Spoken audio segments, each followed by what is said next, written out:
Hello, everybody. This is the NBA Tournament Strategy Show. I'm Bob226, aka Josiah.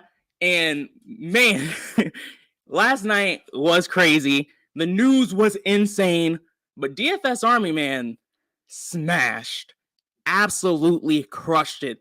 We took down the jukebox. I think that's the 25-cent contest. We took down the mini. We took down the 20 max contest. And then my guy, Show Me the Money, was in 7th place in the 100K contest. Congrats to everybody who made money. I had a very profitable night as well. This was the nuts lineup. This was actually significantly very, very hard to get exactly. I tried back testing. I never would have hit the 100K last night. I didn't have any knocks. Would have been impossible. But I'm still very happy with how things worked out for me and the rest of DFS Army. So congrats to everyone. If you had a takedown, definitely go celebrate. Glad to have good nights like this during the holidays. But more importantly, let's get into this slate. But also, the Fox call on the pre-lock show last night was really good. Michael Porter Jr. made the nuts. Anthony Davis was a core play as well. Ben Simmons was a core play for uppers. Definitely, the coaches were on point on this one. Paul Reed, I got more of him thanks to the Domination Station. That was great. And then we talked about Burks a little bit. I didn't have any Royce O'Neal. That's probably the only guy I wish I could have had a little bit more of. But outside of that, I am very, very happy with the way things went last night. One thing I'll mention, guys, I have family visiting due to Thanksgiving, and they'll be here throughout the month. So things are going to be a little crazy here. You're going to hear some weird noises. You're going to see some weird people. It's going to happen. But let's get into this slate. Like I said, we'll start off with the 76ers. They played last night, so this is a back-to-back for them. Joel Embiid is still out. Maxey, still out. Harden, still out. Tobias Harris plans on playing. And he was okay last night. He didn't really do anything too special. I do think this is a slightly more interesting spot for him with Embiid, Harden, Maxey all out still. And I think he'll go overlooked in this matchup. So I'm definitely considering Tobias Harris to be one of my GPP guys, whereas Paul Reed and Shake Milton are definitely looking like the guys on this slate. Biggest against the Hornets, Paul Reed crushed last night. No surprise to see him there. And then Shake Milton is still really cheap for how many minutes he's playing. Harrell has some upside in this matchup. This is a revenge game for him, so a little bit of a narrative. But ultimately, the biggest concern with Harrell is that he cannot play heavy minutes. And I don't really understand why. He's been this way on multiple teams. So I don't think it's just a coaching thing. But I think he definitely has some upside as well. Good to see you, Dave. Good to see you, Kenny. Nice to have you guys in here. So definitely a situation I don't want to overlook is this team in general. There's definitely some spots we can get sneaky with here, like with Tobias. The Hornets side of things, we have LaMelo out still. We also have LaMelo out. We also have Cody Martin out still. He's been out for a while, though, so nothing too crazy. This team is relatively healthy, and everyone's priced appropriately. Again, it's still early. The DS will update later. When everyone's really, really healthy on this team, they're not as exciting. Of course, with Ball out, Terry Rozier and Gordon Hayward and Kelly Oubre still have pretty strong usage rates, but ultimately none of them are going to pop for me on this slate. Now, from a GPP standpoint, I do think a guy like Terry Rozier and PJ Washington definitely still have some GPP upside, and I feel like they're going to be lower owned on this slate, so they're going to be guys I want to keep on my radar moving forward as we move throughout the slate, and a guy that I want to dig a little bit deeper into when I start researching more. Because a little context on that is just that on paper, this looks like a tougher matchup for all the Hornets, but when most of the starters are out for the Sixers, the matchup is a bit softer. All right.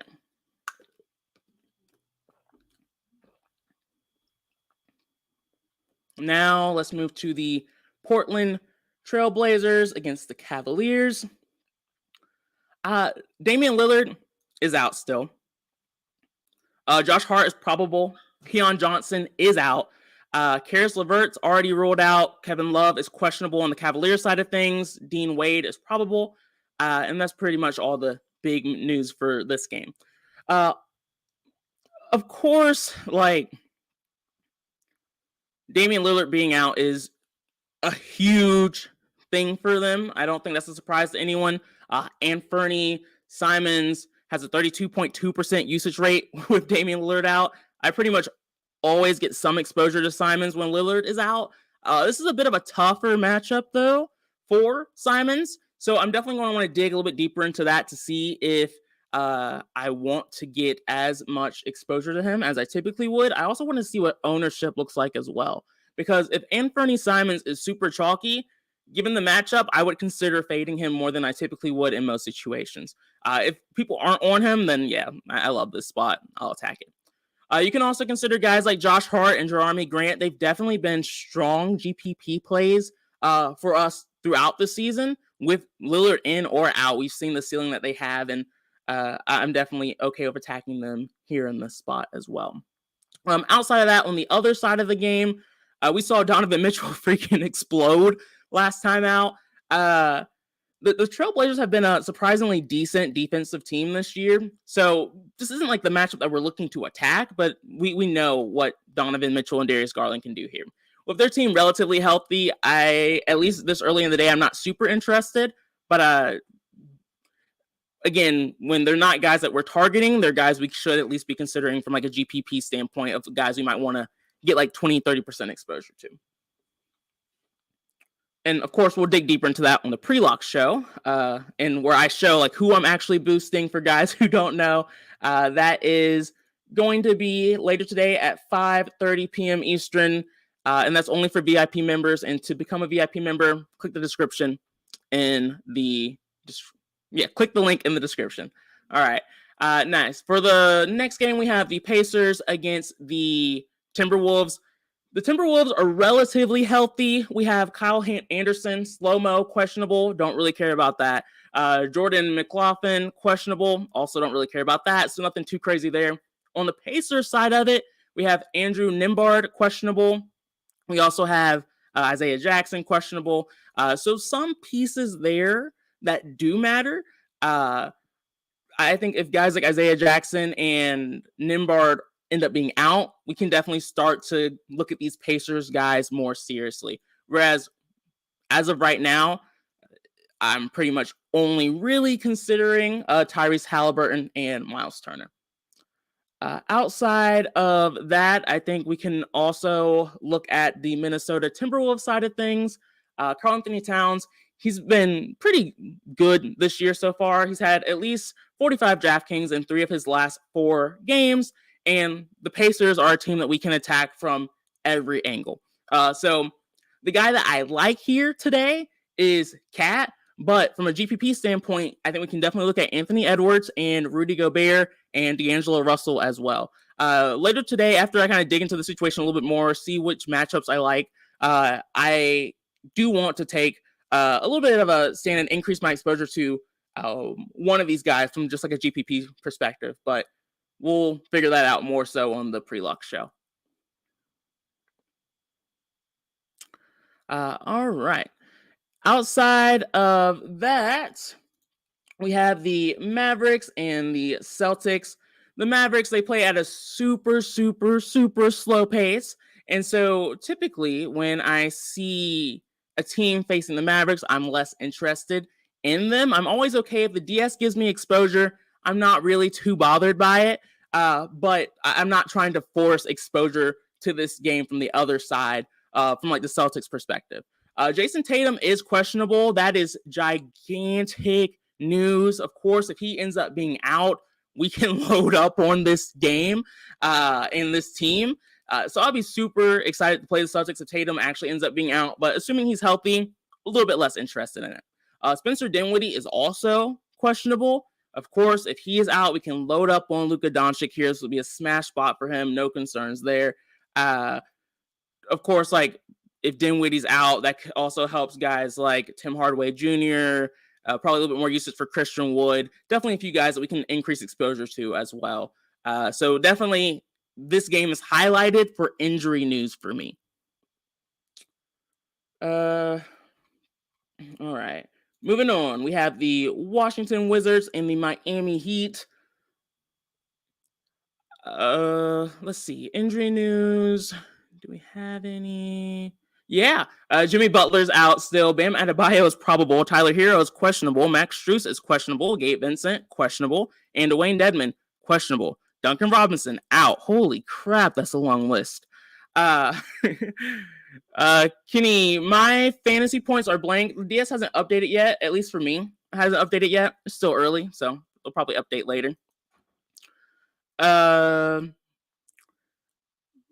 So yeah, long laundry list for Miami Heat guys who could potentially be out. This is probably a game that you really shouldn't have to think too much about until we get the injury news. Of course, like if Jimmy Butler and Tyler Hero are out, then we can definitely load up on guys like Kyle Lowry, Bam Adebayo sees a boost, Max Strus. Those would be my main guys that I would focus on, but definitely a game that we focus on depending on the injury news. If everyone's healthy, then I'm not really particularly interested in this game, kind of either way. Similar story with Bradley Beal. He's coming into this game questionable. If he's out I'm a lot more interested in guys like Kristaps Porzingis, Kyle Kuzma, and some of the other pieces on the Washington side. We've seen Beal be out long enough where we know what pieces to attack at this point.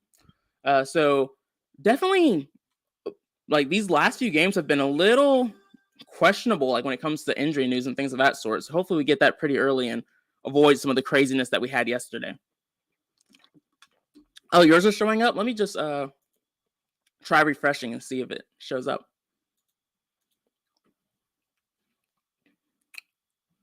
Okay, nice. Looks like it's all up now. Good stuff. Okay, so now next we have the Nets against the Raptors. The Nets, the only news that really matters here is Yuta Watanabe is TBD. He's dealing with some hamstring issues, so if he's in, nothing. I'm never really too high on Watanabe personally. On the Raptors side of it, we have Scotty Barnes questionable. It looks like Gary Trent will play. Chris Boucher looks healthy. Siakam and Achua are still out.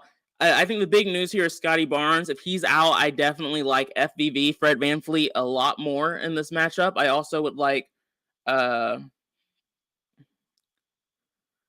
would also like Gary Trent Jr. a lot more as well. So definitely, again, another game we're going to need to dig into the injury news a bit more for, and then we can go from there. On the Nets side of things, it's a back-to-back game for them.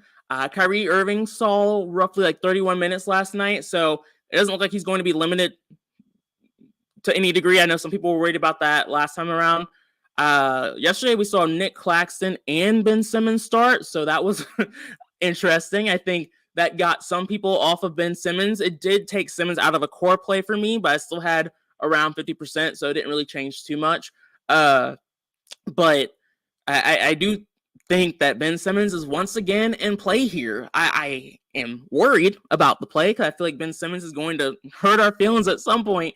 But Ben Simmons has looked good. Like he's looked pretty good playing basketball. So as long as he can keep this up, keep the mental health together, I think he's in solid form. And he definitely has like that triple-double upside. And when he has that game, I can't wait for it. And like I said, his price actually went down like $200 from yesterday to today. So we can definitely consider playing Ben Simmons here and feel relatively good about it. I hate saying that. Kevin Durant, Kyrie Irving are more GPP plays when they're all healthy. I do feel like they tried to play through Ben Simmons yesterday, so maybe we see more action for like Kevin Durant today. I do feel like definitely if I do feel like this is a little bit of a softer matchup for him here. But again, we'll dig into that a little bit deeper throughout the day and figure it out for the pre-luck show. All right, moving on. We have the Kings against the Hawks. Any injury news for this one? We have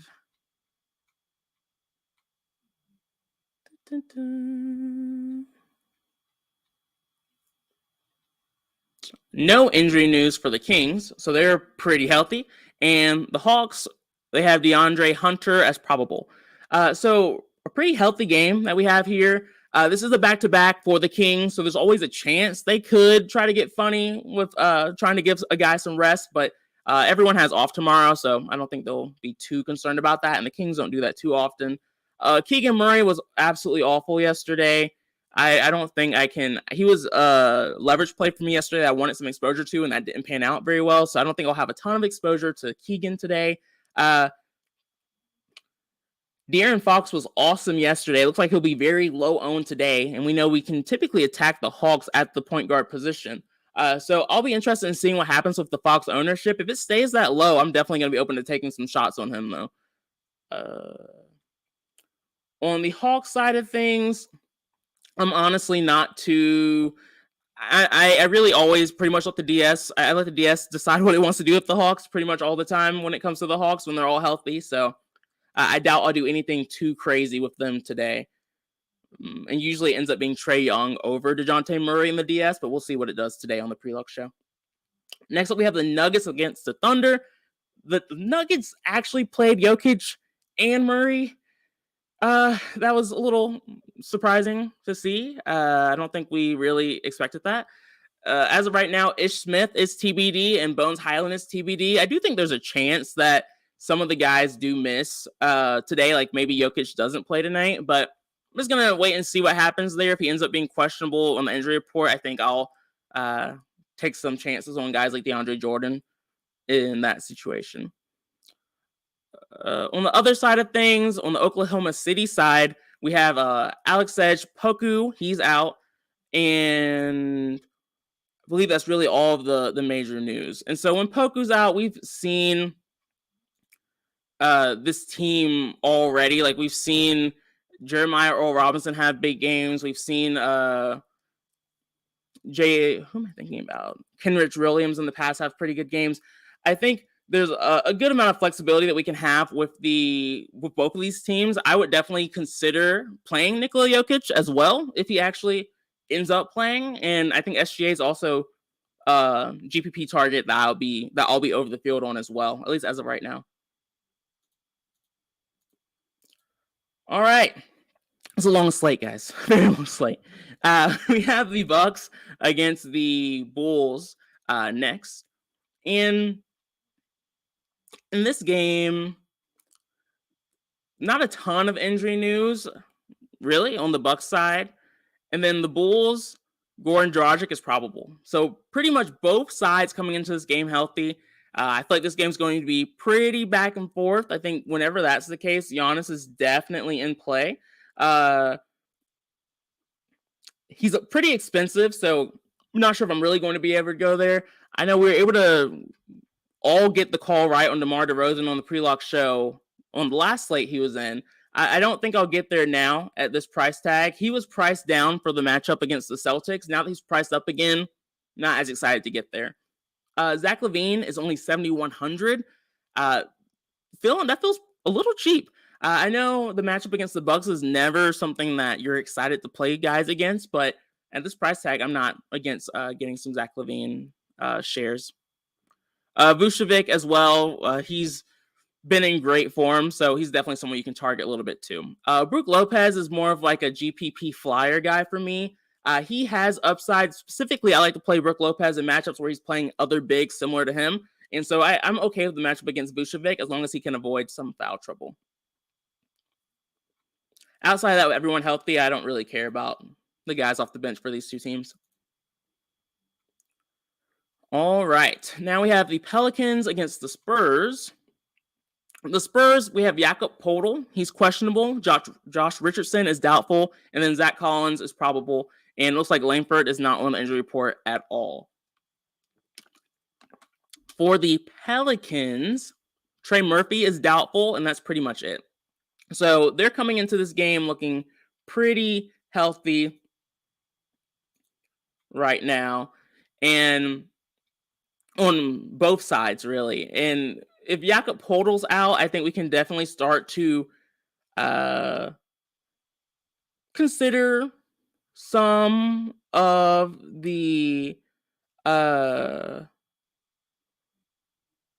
options on the Spurs. Like, I think that would definitely make me consider playing Keldon Johnson again, actually, just due to the usage. So I think if he ends up being out, there's some things we can do there. But assuming he's in, this game is honestly just one that doesn't pop for me a ton. The Pelicans are a really good defensive team, and they're not one that you really want to play around with too much. Now, on the opposite end of things, the Pistons, they are a team that we do want to pick on a little bit. And so whenever that's the case, I'm totally fine getting exposure to the stars on the other team, whoever is playing the Pistons. For the Jazz, Mike Conley's still out. Rudy Gay is out. The Pistons, it looks like Sadiq Bey is unlikely to play. Isaiah Stewart is still out. Cade Cunningham is still out. So no major surprises there. Colin Sexton, he hurt all of our feelings last time out. Even when he started in the game, he still kind of found a way to suck. But I think at this price tag, we can definitely still attack him here. I'll see how much exposure I have to him based off of like the news and the injury news we get. But I do think Colin Sexton is someone that we can always, not always, but someone that we can attack at this price tag and shouldn't hurt us too much. Kevin Knox was the surprise of the slate. He's actually been looking pretty solid as of late. I think he's someone that you can consider. He's had 20 plus points in back-to-back games. His price is coming up. If those minutes start tracking, something to watch for sure. I don't think I'll have a ton of exposure there, to be honest, though, but just something that I'm paying attention to. Jordan Clarkson, similar story. Like I said, we can pick on this Pistons team. The Jazz, they've been a little iffy, a little bit more volatile as of late, but I think this is a good get right spot for them. So at least as of right now, and as long as nothing changes, like the Jazz are a team that I'm going to be pretty heavy on. When it comes to the Pistons themselves, guys like Ivy, Duran, Bagley, Bogdanovich, those are all kind of like your GPP flyers. As of right now, I'm not going to do anything in particular with them. I'll see what the DS wants to do with them on the pre-lock show. All right, guys, we made it to the last game.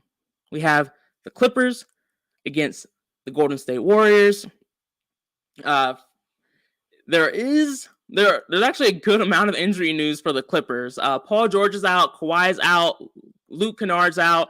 And so, oddly enough, that puts us in a situation where the guys leading this team are Norman Powell, Reggie Jackson, John Wall. These names are not names that we typically love to play. But John Wall is leading this team with a 33.8% usage rate. Norman Powell's coming up second with a 31% usage rate. And so really, I think Norman Powell's your guy because those minutes are more secure. I think John Wall's worth considering, though, as a GPP flyer. Of course, Steph Curry has been almost godlike over the last few weeks. I'm not going to talk anyone out of playing Steph Curry. The Clippers are actually really bad against point guards, and so this is a potential ceiling spot for him as well, even though he's been hitting that ceiling pretty consistently here as of late. So yeah, definitely an interesting slate, guys. Another slate that's going to be dominated by injury news, so definitely one that we want to kind of take a little bit of a wait and see approach on. I appreciate all of you guys for listening. Thank you so much. I hope you guys tune in for the pre-lock show later today and look forward to seeing you guys then. Peace.